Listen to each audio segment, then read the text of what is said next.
네, 바쁜 일상 속 잠깐의 여유를 위한 역사 산책 시간. 역사를 걸면 인사 올립니다. 안녕하세요. MC 홍영입니다. 박형입니다. 단단입니다. 고명입니다. 안녕하세요. 와 이게 처음에 인사하는 거 좋더라고요. 아 엄청 이렇게 좋죠. 하는 거? 네네. 아이 컨택트 열심히 하시고요. 이거 보는데 네. 뭔가 시청자가 가까워지는 느낌이 들더라고. 전 박형이랑 좀 가까워지고 싶은데 왜 가깝잖아요. 안 되는 것 같아. 아니 박형이 근데 오랜만에 네. 온 거 아니에요? 오, 진짜 오랜만에 오랜만에 왔어요. 왔죠. 야, 뭐 했어요 그동안? 칸쿤이랑 뉴욕 갔다 왔습니다. 왜 갔어요? 신혼여행이요. 아, 밝힙니다. 밝힙니다. 결혼했습니다. 장 나갔어요. 네, 아, 못 가는 줄 알았는데. 아. 시청자분들이 이 속도를 궁금해할까? 이 속도를 이해할까? 사실을 또 궁금해할까? 네. 아닌 그냥 것 같아. 갔다 왔대요 그냥. 네. 네. 아, 처음에 이탈률 높더라고. 빨리 본론으로 들어가시죠. 자 지금 네. 난리가 났어.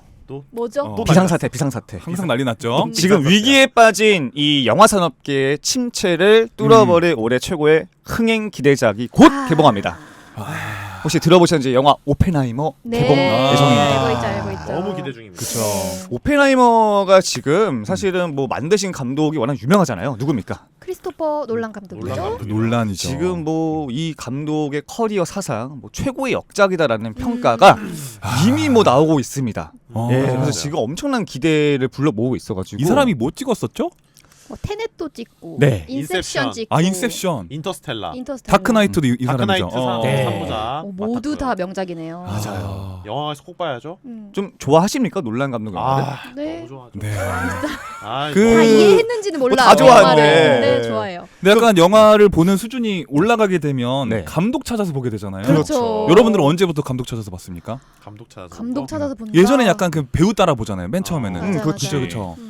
저 영화 좋아해가지고 그래도 한 30 이후로는 제가 영화 오. 본 횟수가 900편 넘어간 이후로는 오, 은근히 그 900편 볼 이게- 때까지 어. 감독에 대해서 인지를 못 하고 있던 그때는 거예요? 그냥 볼 영화가 너무 많아요. 내가 감독을 아. 따라가지 않아도 개봉작이며 과거 명작이며 볼 게 네. 너무 많으니까. 진짜 많죠. 아니 저는 원래 감독을 따라가야겠다 이런 생각 한 적은 없는데 네. 어느 그 모 이제 그 제작자가 이런 네. 말을 하더라고요. 음. 어떤 영상이 잘 만든 영상이냐. 음. 만든 사람이 궁금한 영상이 잘 만든 영상이다.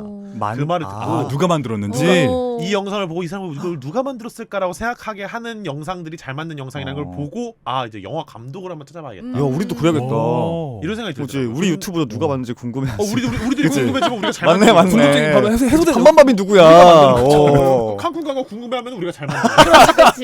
그런 건데 하여튼 어. 이번에 그 오펜하이머 감독, 놀란 감독 같은 경우는 네. 너무 팬층도 많고 많죠. 저도 다크나이트 3부작 보면서 너무 좋았고 아 맞아. 인터스텔라 계속 보고 있고요. 인생작이죠 맞아요. 진짜. 한 달에 한 맞아요. 번씩 또 네. 보고 있고요. 저도 이 사람- 인셉션 많이 좋아하고 추석 때마다 해주잖아요. 인셉션. 네. 맞아요. 꼭 다시 보죠. 추석 명작에 들어갔죠. 이제. 그럼요. 예. 그 이 사람 이름도 되게 좋은 것 같아요. 네. 네. 논란. 어, 논란. 넘어가시죠. 박경이 그러니까 신혼여행 때 뭘 많이 두고 왔어. 내가 봤을 때는 거기다가 지금 못 막았다 못 막. 뭘 많이 지금 한 300명 나갔어. 죄송합니다. 논란 이러고 제발 있어주세요. 유머 감각도 두고 왔고. 야 오늘 준비 많이 했단 말이야. 나가시면 안 오케이, 돼요. 오케이. 나갔어. 아. 역사적으로 지금 얼마나 할 얘기가 많은데 지금. 아, 알겠습니다. 아니 역사 얘기해서 말인데 사실 이 영화의 개봉 예정일이 8월 15일이에요. 광복절. 네. 네. 사실 우리서 뜻깊은 날이잖아요. 네. 해외에서도 네. 8월 15일인 건 아니죠? 이미 우리나라만 개봉했어요 북미 쪽은. 아. 네. 7월 달 중에 개방한 거. 아, 우리나라 네. 배급사가 8월 15일로 좀 신경을 쓴 거군요. 그 그런 날짜를 왜 거예요? 이렇게 잡았는지는 그거를 네. 오피셜하게 뭔가 얘기하기는 맞아요. 추측. 추측인 추측이죠. 것 같아요. 어. 근데 뭐 의도가 있지 않냐 이런 게 좀 있죠. 그렇죠. 근데 더 소름 돋는 게 뭔지 아십니까? 뭐죠? 밤밤밤의 전신이라고 할 수 있는 우리 역사를 걷는 밤도 런칭일이 8월 15일이에요. 오, 맞습니다. 이런 진짜 우연이. 뜻깊어요. 네. 네. 이렇게 엮이나요? 네. 논란급이네요. 네. 깜짝 놀랐네. 밤밤밤이 누구야? 네. 어. 그래서 저희가 오늘 야심차게 준비했습니다. 네. 오펜하이머는 누구이며 또 여러분들이 영화를 보러 가시기 전에 미리 알아주면 좋은 역사적인 사실들 조금 준비했으니까요. 저희가 1부에서는 Who is 오펜하이머 할 거고요. 2부에서는 관람 전에 알아주면 좋은 사소한 좀 중요한 역사적 정보들을 알려드리겠습니다. 아, 너무 좋다. 재밌겠네요. 안 그래도 보려고 그랬는데. 네. 일단 보기 어. 전에 무조건 다 들어야겠네요. 아, 이거는 좀 사실 저희 말고도 네. 워낙에 많은 채널들이 다루긴 했어요. 네. 뭐 이동진 평론가님의 뭐 그쵸? 파이아키아 음. 다뤘는데 저희 것도 좀 봐주시고 같이 좀 이제 어. 예, 소상공인도 먹고 살자고요. 아, 예. 그렇죠. 아니 근데 한 번 들어서 또 듣고 싶잖아요. 그 그렇죠. 정보를. 예, 같이 보시고 음. 저희 것도 어. 보시고. 네. 그렇습니다. 사실 이 영화를 관람하시기 앞서가지고 감독인 놀란 감독이 참고했던 유명한 책이 있습니다.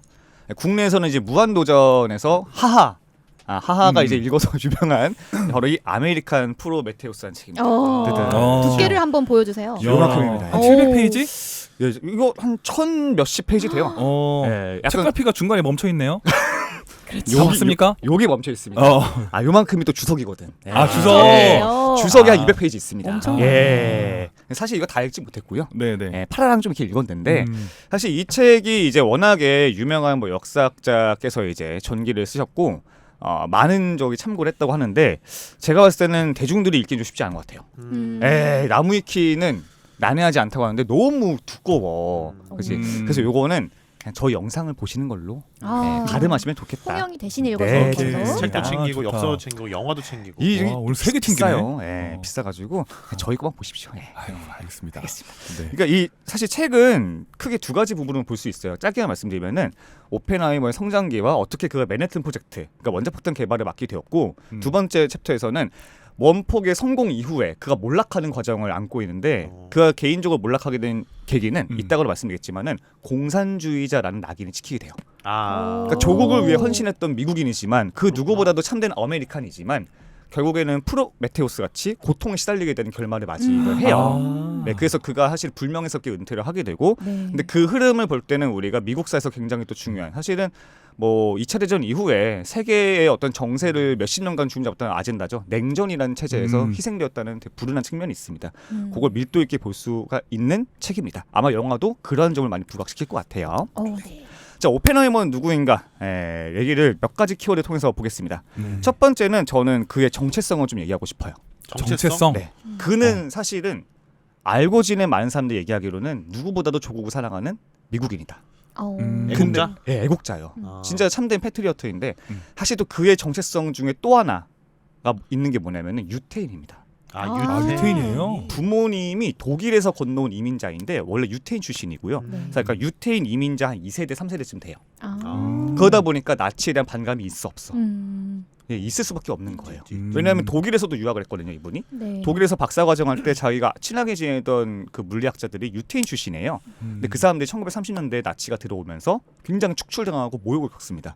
그러면서 나치즘에 대해서 강렬한 반감을 느끼게 되고 그게 나중에 원자폭탄 개발의 총지휘자가 되는 동기라고도 볼 수가 있지요. 네. 그렇게 또 이어지는구나. 네. 성장부터 이게 또 이렇게 빌드업이 있었네요. 네, 상당한 지분이 있고 그다음에 또 유태인들은 여러분 아시겠지만 나라가 한동안 없었잖아요. 정말 오랜 세월 동안. 그렇죠, 그렇죠. 그래서 어느 국가를 가든지 간에 유태인은 좀 소수 민족이었고 그들만의 공동체를 꾸렸는데 그래서 이분이 나온 학교도 사실 유년기 때 성장기 때 나왔던 학교가 유태인 중심의 사립 학교예요.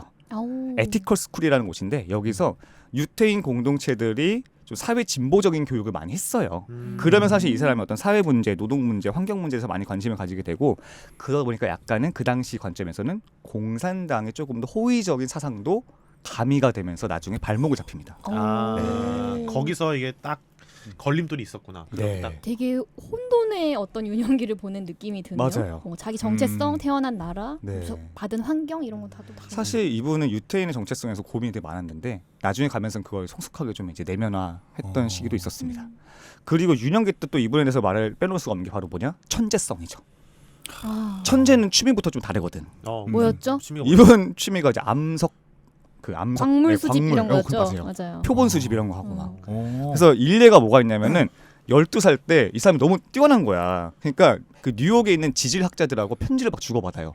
제가 이번에 이런 표본을 수집했는데 어쩌고 저쩌고. 그랬더니 그 지질학자들이 모이는 서클이 있을 거 아니에요. 그래서 이 편지를 보낸 사람이 12살인지 모르고 야 이분 너무 훌륭하다. 우리 지역 명사로 모시자 해가지고 봤더니 편지만 봐서 맞아. 모르니까. 왔더니 12살짜리가 왔던 거야. 네. 난 캐릭터군요. 진짜 천재였어요. 그리고 또 시를 되게 좋아했다고 합니다. 문학성까지. 나중에 이분이 이제 자기의 엄청난 내적인 우울감을 뭐로 치유하냐면은 문학을 많이 읽고 종교 경전을 엄청 읽어요. 약간 좀 내면을 성숙하게 하기 위한 여러 가지 시간들이 필요했나 봐요. 네, 나중에 보시면은 막 우울증이 심하게 오거든요. 그때 극복하게 한 게 힌두교 경전이라고 있습니다. 바가바드 기타라는 그 경전이 있는데 거기서 되게 인용했던 유명한 구절이 나는 죽음이요 세상의 파괴자가 되었다라는 구절을 되게 이제 감명 깊게 읽었다고 해요. 그 영화에 나옵니다. 안 좋아 보이는데 나는 파괴자가 되었다? 그 의미까지 깊이는 잘 모르지만 원자폭탄 실험이 성공하자 그 얘기를 어떤 라디오 인터뷰에서 인용을 하면서 영화에서도 그 메시지가 엄청 나와요. 네. 그 메시지 때문에 이제 일부 국가권에서 좀 음. 반감이 또 있다고 합니다. 맞아요. 그 경전을 또 신성시하는 어떤 또 그렇지. 그런 어떤 포인트가 있는데 이 캐릭터가 그걸 갖다가 쓰니까 이게 또 결론적으로는 또 큰 사건이 났잖아요. 네. 그래서 좀 약간 좀 반감이 있는 것 같은데 맞아요. 뭐 일부 국가에서는 좀 그런 부분이 사건되기도 한다는데요. 네, 좀 고민하는 것 같더라고요. 고민하는 것 같았어요. 특히 그 대사가 나왔던 씬이 약간 배드 씬 이후에 나와서 조금 이게 논란이 있었나 봐요. 좀 보시면 알 거예요. 문제가 보시면. 있었나 봐요. 네, 네. 못 봤습니다 저는. 네, 저도 아직 못 봤습니다. 아직 못 봤습니다. 영화 네. 보고 싶다. 영화. 8월 15일이거든요. 너무 궁금하네요. 사실 근데 또 이분의 특징 중 하나가 천재성이 있다면은 유리 멘탈이란 또 측면도 있습니다. 유리 멘탈? 네, 멘탈이 되게 약했어요. 근데 어떤 측면이 있었냐면은 천재들 경우에는 사실은 과도한 기대감에 부응하지 못했을 때 또 꺾이는 그런 부분이 있거든요. 그렇죠. 지금 오펜하이머도 자기의 어떤 인생에서 쓰디쓴 실패가 맛봤던 시기가 20대에 있어요. 뭐죠? 실패. 20대에 일단은 하버드를 갔고, 그죠? 하버드를 갔는데 성공했고. 뭐 실패했어? 여기까지는 괜찮아. 하버드 갔어. 근데 일단 대학교에 오면서부터 약간 좀 사회성이 이제 좀 떨어지긴 했는데 이 문제가 불거진 거는 이제 영국의 케임브리지에서 실험 물리학이라는 분야에서 이제 학위를 따는 과정에서 실험실, 그러니까 랩실 생활을 많이 한 거죠. 근데 사실 오펜하이머가 다른 건 좋은데 이 실험 생활에 대해서는 굉장히 힘들었다고 해요. 적응이 안 되는 거야. 그 실험실 사람들하고 같이 협업하는 게 힘들었는데. 그것도 힘들고 실험 자체에 젬병이었다고 해요. 그래서 나중에 실제 이 사람은 이론 물리학으로 건너가서 이론에 거기서 마스터 대가가 돼요. 사람이구나. 네, 거기서 마스터가 돼요. 자기 실험 적성이 힘들어서. 아니었네. 그래서 이 실험실 생활이 너무 힘들었는지 한 번은 그 지도 교수가 하도 갈구니까 그 지도 교수 책상 위에다가 독이 든 사과를 몰래 올려가지고. 그 살인미수 아니에요? 근데 그쵸. 사실 되게 위험한 행위잖아요. 네. 뭐 자기 얘기로는 뭐 청산가리를 받았다고 하는데 나중에 이제 밝혀진 걸로는 그렇게까지 뭐 심한 독은 아니었다고 해요. 근데 괴롭힘을 많이 어쨌든 받았나 보다. 이걸로 인해서 거의 뭐 진짜 제적될 뻔까지 하고 네. 정신과 치료를 받게 됩니다. MBTI가 S가 아니라 N 쪽이었나 봐요. 그렇죠. N이 뭐예요? 실험 N이 직관이나 이런 좀 상상 많이 하고. 이론 쪽으로 간 거 보니까 오펜하이머의 MBTI는 뭘까?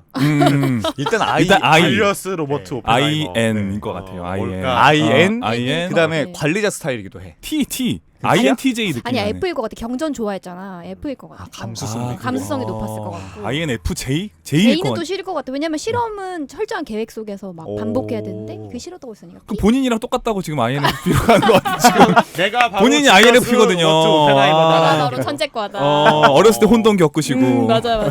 운동 좋고. 그랬어? 없는 거 만들어. 잘 모르는데 막. 아닙니다. 근데 이러한 오펜하이머가 전 그 다음에 키워드를 좀 볼게. 적응력.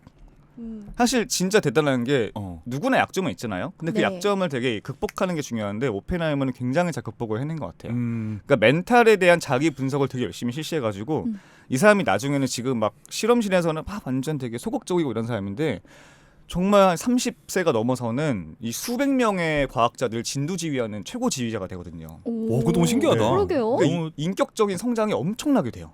그 실험실에서? 그 실험실을 벗어나서 벗어나서 독일의 괴팅겐이라는 대학교에 가가지고 이론 물리학을 배우면서 환경이 좀 양호해지고 자기 멘털에 대한 메타인지가 좀 발동하는 거죠. 그래서 자기 어떤 그 멘탈을 스스로 개선하면서 되게 사람이 환골탈태가 돼요. 오. 맞아요. 우리도 다 20대에 비해서 30대에 좀 더 세련되지지 않았나요? 그렇죠. 확실히. 그런 것 같아요. 근데 이 오펜하이머 같은 경우는 진짜 짧은 기간에 엄청난 변화를 계속 많이 겪었던 사람이네요. 네. 그 유년기에 자기의 정체성도 확고하고 네. 그 사람들과 어울리지 못하는 어떤 좀 랩실 생활을 벗어나서 다시 랩실의 장까지 되는 어떤 그러니까. 어마어마하죠. 이렇게 발전하나? 사실 이 사람을 그래서 약간 그 맨해튼 프로젝트의 장으로 임명할 때 좀 우려 섞인 목소리가 두 가지 있었는데 첫 번째는 공산주의자일 것이다. 그 두 번째는 이념적으로. 나이도 젊고 얘가 그렇게 뭐 외향적인 사람 아닌 것 같은데 되겠어? 막 리더십에 이런 대한 우려가- 사람들이 예. 휘어잡을 수 있을까? 근데 이 논란을 완전히 불식시킨 거죠. 나중에는 언변이 뛰어나가지고 대통령까지 정말 막 빠져듭니다. 막. 예. 완전 환골탈태네요. 그 그리고- 천재가 사회성까지 갖기 되게 어려운데. 진짜 어렵죠. 그렇죠. 그것까지 장착해 버린 거니까. 그걸 노력으로 극복한 것 같아요. 그러니까 그 학습해서 얻었을 것 같아. 그 또 하나의 환골탈태는 여자 문제. 이거 좀 재밌겠는데요? 어떻게 되는 거죠? 형 좋아하는 주제 나왔죠? 우리가 네, 네. 저도 뭐 그랬습니다만은 네, 네. 너무 이제 또 공부만 열심히 하다 보면은 뭐 이성 관계를 포함한 대인 관계에서 약간 좀 어려움을 느낄 때가 그치, 있잖아요. 서툴죠. 네, 특히 좀 동성이나 어떤 친구 관계를 떠나서 좀 약간 어떤 그 연애 관계에 대해서는 되게 서툴 수가 있어요. 근데 이 책에 네. 보면 이 사람이 그 사람인 거죠? 네. 오펜하이머. 그럼 누구겠습니까? 되게 미남인. 되게 미남인데? 근데 실제로 오펜하이머에 빠져든 여인들이 음. 공통적으로 이 사람의 신체 부위 중에서 딱 하나 찝는 게 있어요. 뭐 잘생겼다고? 잘생겼다고 찝는 코, 거. 코? 그죠? 신체 부위. 진짜 부위? 부위? 이 사람의 이것을 보면 빠져드는 것 같다. 어깨? 사람이- 등? 손? 다들 너무 피지컬적으로 보는 거 아니야? 아. 눈매 뭐 이런 거 눈빛 이런 걸 눈매? 쓰. 눈이에요. 거봐. 아. 눈이 깊잖아요. 맞아. 근데 천재치고 눈빛이 어. 그렇다. 영화 배우 어. 같아요. 영화 배우 같은 좀 눈빛이잖아요. 감성적인 촉촉한 느낌이잖아요. 촉촉해요. 네. F 맞다니까. 아니면 배우도 그 킬리안 머피가 네. 눈이 눈매가 아주 깊어요. 그래서 약간 어. 살짝 우울해 보이는 감성적인 오, 깊은 눈. 아, 한국 배우로 따지면 소지섭 같은 느낌. 깊은 약간 눈. 소눈처럼. 손 울것 같은 눈 있잖아. 소지섭이 소눈은 아닌 것 소지섭이야, 같은데. 소야. 손인가? 팩해. 소지섭이에요. 소예요. 소로 왔어. 맑은 눈, 맑은 원앙 눈. 소리 눈매. 그치? 소는 눈 튀어나왔는데. 아 이거 참 네. 어. 대단한 분입니다 이분. 네, 어디까지 갔죠? 누구요? 오펜하이머. 오펜하이머. 저안 대단한 건 없어요. 원앙 소리. 어. 좀 어떤 연애 문제가 있었죠? 처음에는 사실 이제 그 당시는 워낙에 혼인 정년기가 지금보다 빨랐잖아요. 그래서 그쵸. 뭐 이분이 한참 힘들어하던 그 케임브리지 막 이렇게 생활할 때 랩실 생활할 때 친구도 막 결혼도 한 거야. 근데 이분 아직 솔로고 뭔가 아, 혼자. 연인 관계도 못 맺으니까 되게 자괴감이 컸다고 해요. 어. 근데 이분이 또 메타인지 발동. 그치. 나이가 들면서 원숭미가 더해지면서 연애는 물론이고 불륜까지. 너무 갔네. 너무 심지어 갔네. 한 번도 아닌 것 같아. 정말. 늦게 배운 진짜. 도둑질이 이게 그래 밤새는 줄 아. 모른다. 초과상관 다 태우고 간다고. 아이고. 진짜 그러니까 말도 되게 위트 있게 잘하고 사실 좀 편견이지만 너무 좀 이제 학자분들이 어떻게 보면은 그 재치 있는 어떤 말을 하기가 좀 어려울 때 있잖아요. 그렇죠, 그렇죠. 근데 되게 뭔가 화술이 좋고 잘 잘 나가고. 눈빛이 있으니까 아우. 빠져드는 거야. 이것만 들으면은 네. 내가 볼 때는 이 오펜하이머 같은 경우는 거의 뭐 신인데요 지금. 팔방미인인데요. 어. 그리고 있네. 뭐. 그렇죠. 사실 뭐 커리어 정점에다가 대인 관계 좋고 미국 대통령도 네, 네. 말로 설득할 수 있는 수준의 네. 리더십도 있고. 이론 빠삭하고 어. 천재고. 소눈도 가졌어. 거기다가 강의력도 좋았대. 강의력. 강력도 좋아요. 그러니까 나중에 이제 이론 불륜설 끝납니까? 뭐 더 이렇게 구체적으로 없어요? 불륜 좀 이따 내가 해줄게. 있어요? 더 나온대요. 이분이 결혼하는 썰이 되게 재밌어. 아. 뺏어와. 기다릴게요. 누굴 뺏어와? 유부녀를. 어머. 그 이따 얘기해. 아니 논란이 좋아할 만한 인물이네. 왜? 왜요? 아 이야기가 많잖아. 또 이야기가- 논란되니까? 어. 바로 빌더. 안 했지. 아니야. 혼날까 안 했지. 바로 빌더 부시. 그냥 부셔버리네요, 그냥. 아 근데 진짜 논란이 이 네. 인물이 되게 흥미로워했나 봐요. 음. 유일하게 자기 영화에서 어떤 전기적 인물을 그렇죠. 설정한 게 처음이니까. 아.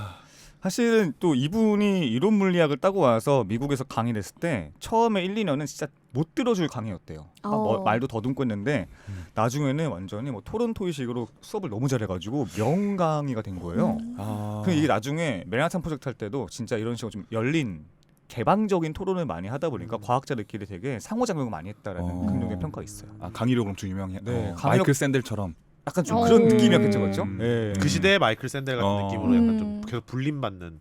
그래서 여러분이 하여튼 연애 관계에 좀 관심 많이 가지니까 조금 그러면은 이제 인간관계 썰 풀어보자면은 예. 네. 오펜하이머의 누구나 가슴 속에 품고 있는 첫사랑이 있잖아요. 음. 네, 오펜하이머도 있었죠. 음. 그분이 누구냐면 이 영화에도 등장하게 되는 진 테트록. 오 오. 등장. 테트로? 네. 누군가요? 플로렌스 퓨라는 배우가 아마 여기에서 플러스 퓨 좋아합니다. 네, 좋아하십니까? 좋아요, 좋아요. 어떤 점에서 좋아요? 눈이 몇 번 생각했네. 눈이 어떤데요? 아 되게 그 서양인이시지만 네. 되게 동양적인 마스크가 오, 살짝 맞아요, 있어요. 맞아요. 약간 신비로운 느낌이 있어. 오, 맞아. 그래서 신비로운 느낌이 있어. 근데 그 사람 나오면 약간 몰입이 더 잘 되는 것 같아요. 이번 영화에 나옵니다. 되게 음. 중요한 배역이에요. 그리고. 네. 저 그 인스타 팔로우도 했어요 그분은. 진짜로. 마팔은 아니고 그냥 개인적인 거. 마팔 안 밤밤밤 되지. 인스타도 팔로우 하죠. 하려고 예. 했습니다. 일반적인 발로우죠. 1936년에 오펜하이머가 좀 나이 차이가 많이 나는데 이제 22살에 진 테트록을 만나서 사랑에 빠진 이유가 테트록이 일단은 문학적 감수성이 풍부했대요. 그리고 사회운동에 되게 열심히 했어. 오. 그러니까 이두 가지가 되게 뭔가 팍 파고든 거예요. 그랬네. 네, 트윈 약간 좀 진보적인 성향. 그래서 진짜 뭐 연애도 하지만 이때 오펜하이머가 사상적으로 많이 진 테트록을 통해서 공산당적인 사고에 조금 빠져들게 돼요. 이때 이제 특히 시기적으로 1930년대 유럽에서는 스페인 내전이 발생했거든요. 이 사건은 조금 2부에서 말씀드릴 텐데 진 테트록과 친했던 인사들에 의해서 스페인 내전에 그 공산당을 지원하기 위한 후원금을 막 보냅니다. 근데 이게 다 나중에 증거가 돼요. 오펜하이머가 그게 네. 따라서 보냈던 게 나중에 네. 다 발목을 그렇지. 잡는구나. 다 잡아요. 뭐 그리고 이제 진 테트록을 포함해서 그때 이제 친했던 인사들이 어떤 성향이다라는 게 다 FBI가 철저하게 나중에 다 수색을 합니다. 사랑의 눈이 멀어서 이제 또 거기 또 빠져들면 또 멈출 수 없지. 멈출 수 없죠. 근데 또 그 순간엔 진심이었으니까. 뭐 그치, 저는 그치, 네. 사실 그래서 후회는 안할것 같습니다. 오펜하이머가 진짜 공산주의자라는 어떤 것에 대해서는 오피셜은 아니다라는 거고요. 본인도 네. 사생전에 부인했고 내가 약간 그 인사들과 친하게 지는 건 맞지만 난 적을 둔 적이 없다는 얘기를 엄청나게 많이 했어요. 공산주의자는 아니지만 결과적으로 그로 인한 아마 되게 불이익을 많이 받았고 진 테트록과는 결혼을 하지 못합니다. 네. 왜죠? 하지 못하고 사귀긴 합니까? 네, 헤어져요. 그러니까 차인 거죠. 두 차였어요? 번이나. 네. 구애만 하고 네, 프로포즈를 2번이나 했는데 차여요. 둘 다. 썸을 탄 거예요? 사귀고 나서 결혼 프로포즈를 하러 연애는 차이가. 엄청 진하게 했고 연애는 했고 2번 차이고 그래서 차인 그 해에 다른 유부녀를 만나서 결혼을 해요 그냥. 약간 그 홧김에 꺾여가지고 홧김에 마음 아니, 꺾여가지고 아니 사랑했을 거예요. 홧김에는 홧김에라고 하면 너무 좀 그분은 너무 좀 뭐가 죄송해요. 어. 몰라 이것도 논란이었다. 죄송합니다. 진 테트록에 대해 후회해요. 난 그 사람과 결혼했어야 했다.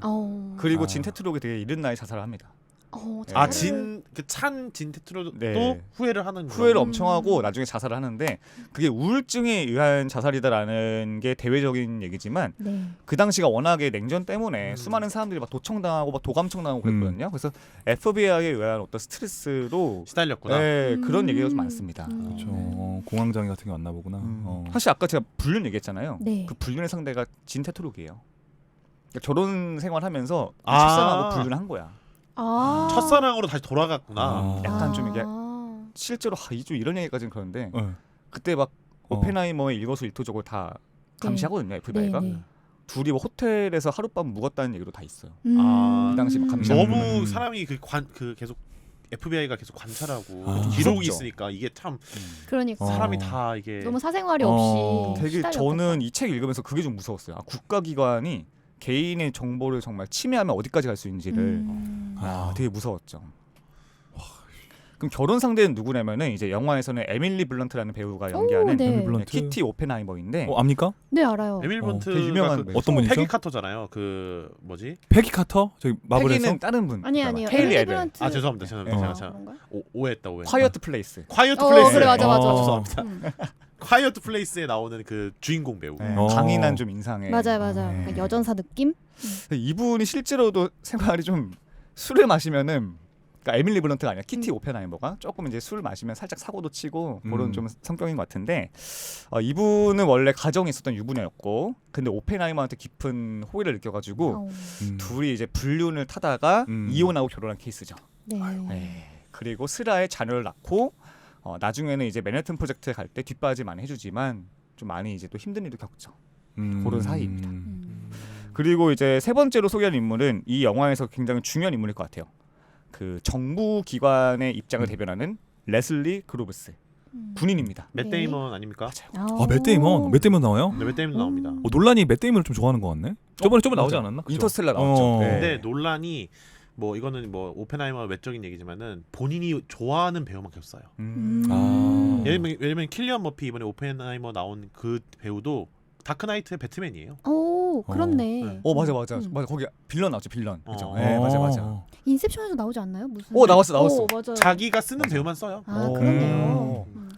약간 그 사단 느낌이 있네요. 그래서 그 몇몇 그 에밀리 블런트라든지 이런 배우들도 오펜하이머가 연락을 했다는 것만으로 무슨 영화인지도 모르고 참가했다는 인터뷰도 많아요. 그치, 이 사단에 내가 들어가는 거야. 내가 논란의 그 배우 리스트에 내가 참여한다는 것만으로 영광이다라는 생각으로 영화가 뭔지도 모르고 일단 캐스팅 오케이해서 미팅했다는 배우들도 되게 많더라고. 이거 연금이지 연금 그냥. 연금. 너무 그리고 또 논란이 만드는 영화들이 명작이니. 퀄리티가 있을 거라고 당연히 생각하니까. 그죠. 명작이 나오면 좋죠. 사실 맷 데이먼은 여러분들도 많이 아시는 배우지만 되게 좀 다부지잖아요. 네네. 그로브스라는 인물도 실제 사진 보면은 완전 그냥 딱 장성 군인의 그 포스가 딱 나요. 야. 맷 데이먼 군인 어울려요. 맞아. 네, 맷 막 데이먼. 코스를 딱 길러가지고 예고편도 보면 엄청 막 윽박지르고 그러거든요. 네. 실제로 다혈질을 해. 아. 그래서 사실은 오펜하이머하고는 기싸움을 엄청 했대요. 근데 이제 우리가 과학 영화 같은 거 볼 때면은 늘 아시겠지만 학자 집단하고 관료 집단은 늘 대립을 해요. 그렇죠. 네. 막 과학자들 항상 뭔가 더 자유로운 연구, 뭔가를 알고 싶어하는데 항상 상부기관에서는 기밀, 맞아. 컨피덴셜. 그런 갈등을 좀 풀어나가는 아마 두 캐릭터의 합의를 볼만할 것 같고요. 네. 연기 대결이 많이 나오겠죠. 맞아요. 그런데 또 그로브스가 친데레야.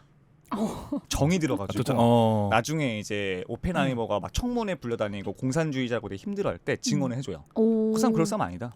내가 봤는데 뭐 조금 그런 행적은 있긴 한데 나는 그 사람 공산주의자 아닐 거 생각해. 라고 되게 두둔을 많이 해줍니다. 그래서 저도 그 맷 데이먼 그 배우가 그 자기를 연기하는 배우를 그 배역을 되게 공부를 많이 했을 거 아니에요. 네. 뭐라고 생각하고 했냐면 자기는 유치원 교사라고 생각했대요. 오. 그 과학자 애들 그 집단은 애들이고 내가 통제해야 될 애고 대신에 미워할 순 없어. 내가 애들 관리하는 애들이야라고 생각하는 찰떡 배역으로 생각하고 하니까 이 배역에 스며들 수 있었다라고 인터뷰에 나오더라고요. 보면 그거 어떻게 알아요? 그러게요. 진짜. 그 파라마운트 다 배우 인터뷰가 있어요.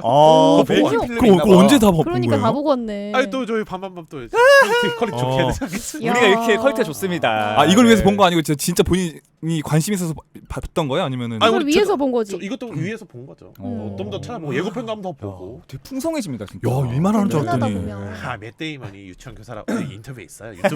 유튜브에 한번 있어. 겸손까지 갖췄어. 제가 너무 헤드라인 재밌다. 올릴게요, 헤드라인 올릴게요. 진짜 재밌다. 이제 네 번째, 다섯 번째 인물은 좀 여러분도 들어본 인물일 수 있는데 역사적인 인물들이죠. 네 번째는 아인슈타인. 예고편에 나와요. 아인슈타인이 네. 나와요. 아인슈타인은 사실은 오펜하이머와 결론적으로 말씀드리면 친하지는 않았어요.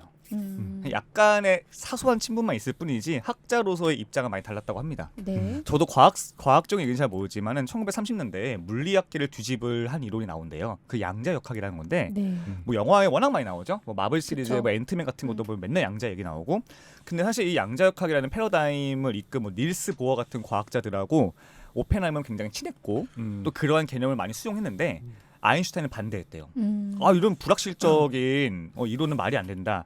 라고 해서 오펜하이머는 사실 아인슈타인은 좀 약간 시대에 뒤떨어진 사람이라고 생각했는데 둘이 만난 게 언제냐면은 원폭 투하가 끝난, 그러니까 2차 대전이 끝난 이후에 1947년 프린스턴 연구소에서 둘이 만납니다.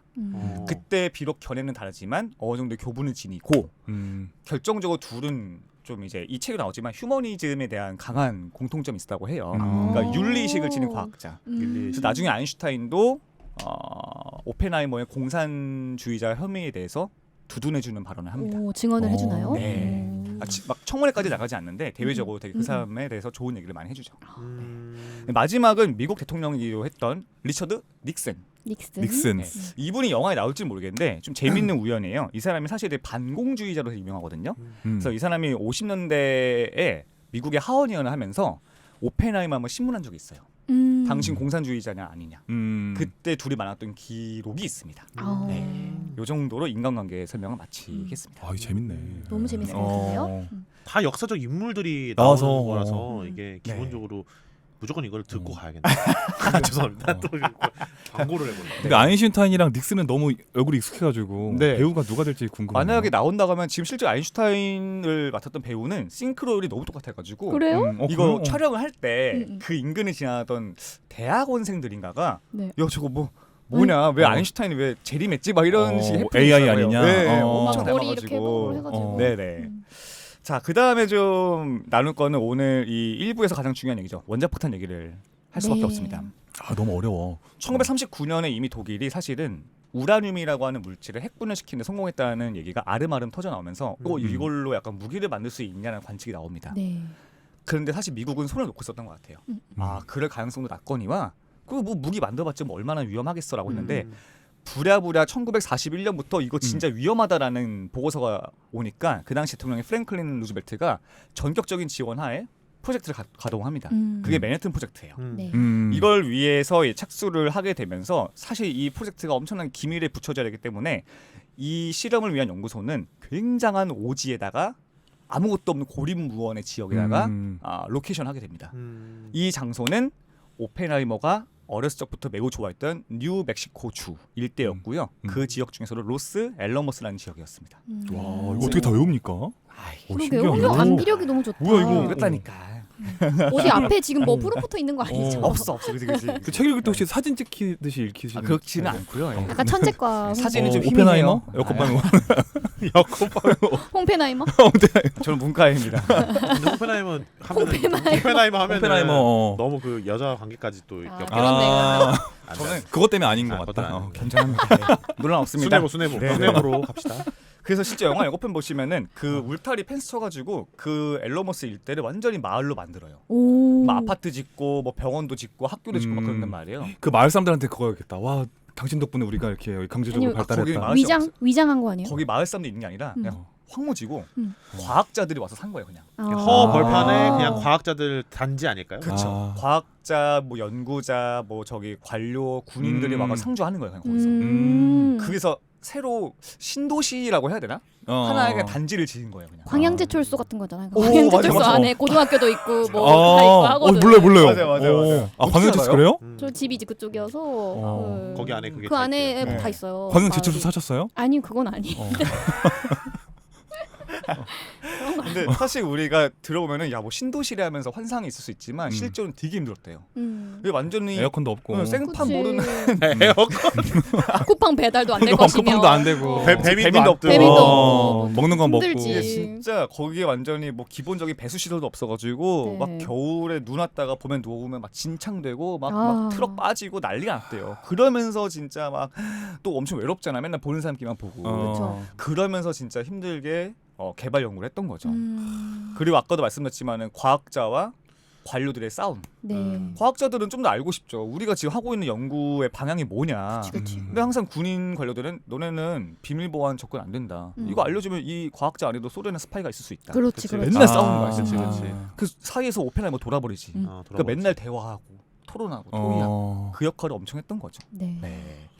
자, 드디어 원자폭탄이 사실 개발이 되는데 우리가 원자폭탄을 아마 다룰 때 이 영화에서는 아이맥스로 아마 뭐 어마어마한 시각적인 효과도 중요하지만 저는 개인적으로 주목해야 될 분야는 윤리적 고민이 아니었을까. 내적 갈등 엄청 했을 거예요. 그래서 그 결정을 할 때. 그렇죠. 사실 오펜하이머는 처음에는 이제 그 원자폭탄에 대한 윤리적인 문제들을 인식했지만 일단은 나치즘을 파괴하는 게 더 중요하다고 생각했어요. 그런데 여러분들이 2차 대전의 이야기를 조금 보시면은 사실 나치 독일은 생각보다 빨리 항복을 해요. 이미 노르망디 상작전이 이루어지고 나서 전격적으로 밀리면서 45년 거의 초반부에 이미 항복을 하거든요. 그래서 실제로는 원폭이 어디 떨어집니까? 일본에 일본에 떨어졌죠. 떨어져. 네. 원래 나치 독일을 패망시키기 위한 무기였고 그러게. 독일과의 경쟁이었거든요. 근데 이미 이걸 쓰기 전에 독일이 무너진 거죠. 그럼 폭탄을 이제 만들 필요가 있는가라는 원론적인 질문이 대두가 그치. 되는 거고 네. 이때 오펜하이머는 생각을 해요. 만들긴 해야 된다. 근데 이 기술을 이 핵무기의 존재를 세계가 모두 공유해서 글로벌 사회가 함께 통제를 해야 된다라는 인식으로 갑니다. 저는 이런 정신은 에티컬 스쿨에서의 교육에 있다고 봐요. 네, 유년기의 교육. 네.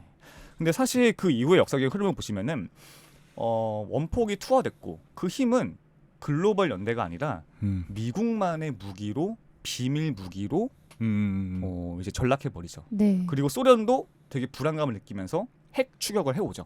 그러면서 냉전 체제는 심화되고 서로가 엄청난 핵무기를 보유하게 되는 최악의 사태로 치닫게 되고요. 그래서 다음 챕터로 제가 말씀드릴 거는 공산주의자 얘기가 여기서 더 불거지는 겁니다. 네. 왜냐하면 원폭 투하가 된 이후에 오펜하이머는 더 이상의 살상 무기 개발을 반대했어요. 특히 이제 루즈벨트 대통령 이후에 트루만 행정부가 등장하면서 수소폭탄이라는 이제 발전 계획을 도입하자 엄청 반대를 합니다. 이때 오펜하이머는 원폭 투하가 끝난 이후에 스타 물리학자가 돼요. 네. 그 전까진 기민으로 분류된 존재였는데 빵 이제 모든 것들이 끝나고 나서는 완전 스타가 되거든요. 그래서 맨날 라디오 매체 나오고 대중 강연하면서 수소폭탄 안 된다. 더 이상 개발 안 된다고 얘기를 하니까 행정부 입장에서는 굉장히 눈에 가시죠. 미웠을 것 같아. 그렇죠. 그리고 또 하나 이제 우리가 1950년대 미국의 정치판에 휩쓴 광풍 메카시즘이라고 하는 현상이 대두되면서 메카시즘은 저희 2부에서 말씀드리겠지만은 쉽게 말해 공산주의자 누구나 색출하는 과정이에요. 여기서 이제 오펜하이머가 지독하게 엮이면서 이미 그 전부터 꼬리표가 쟤는 공산주의 그치, 성향이 그치. 좀 있는데 하다가 끝내 50년대 들어오면서 쟤는 뭐 수폭탄도 반대해. 소련 스파이인 것 같아. 메카시즘 뭐 다 더 씌워지면서 옛날에 지원도 했어. 불명예스럽게 쫓겨나게 된 거죠. 그래서 마지막에 이제 이분이 사실은 맨해튼 프로젝트까지 하면서 어떻게 보면은 수많은 비밀 보안에 대해서 접근할 수 있는 허가증이 있었는데 다 취소당하고 공직에서 딱 쫓겨나고 이제 뭐 이선에 물러나서 연구생활밖에 못했죠. 근데 그러면서도 수소폭탄의 개발 계획에서 항상 관심 가지고 자기가 할 수 있는 평화를 위한 노력을 꾸준히 하다가 말년에는 이제 건강이 악화되어서 암에 걸리시거든요. 담배를 엄청 많이 피우셔가지고 후두암에 걸려서 여기도 담배 피우고 계시더라고요. 네, 그래서 담배 피우고 좀, 끼견가였나 보네요. 끼견가. 네. 오펜하이머의 끼견가. 좀 이 외 스타일에 대한 특징은 중절모와 담배 두 가지.